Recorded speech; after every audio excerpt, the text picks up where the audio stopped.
Riots preceded the deaths, first in Cairo, then in Benghazi, Libya's second largest city. The U.S. compound in Benghazi was attacked by Islamic radicals. The killings were condemned by President Obama. Republican presidential candidate Mitt Romney blamed the president for a statement by the U.S. Embassy in Cairo before the murders in Libya, criticizing an anti-Muslim movie. An apology for America's values is never the right course. We express immediately when we feel that the president and his administration have done something which is inconsistent with the principles of America. The United States condemns in the strongest terms this outrageous and shocking attack. We reject all efforts to denigrate the religious beliefs of others. But there is absolutely no justification to this type of senseless violence.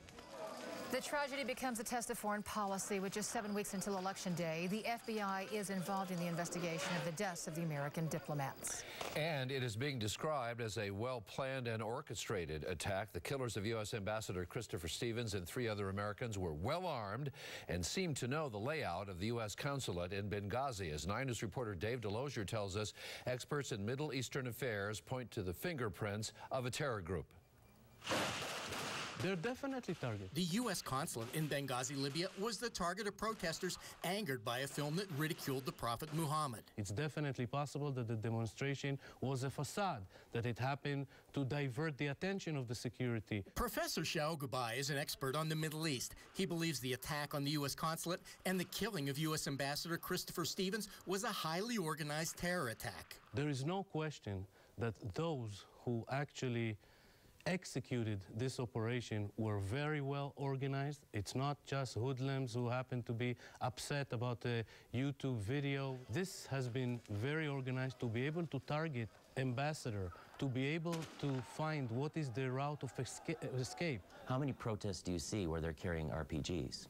You don't see that. So this was something different. While no organization has yet claimed responsibility for the attack, the timing of it is getting attention. You know, people are asking about the al-Qaeda link, especially because of the date in which it happened, the 11th anniversary of 9/11, and whether or not it was in retaliation for our drone strikes in June that took out their leadership.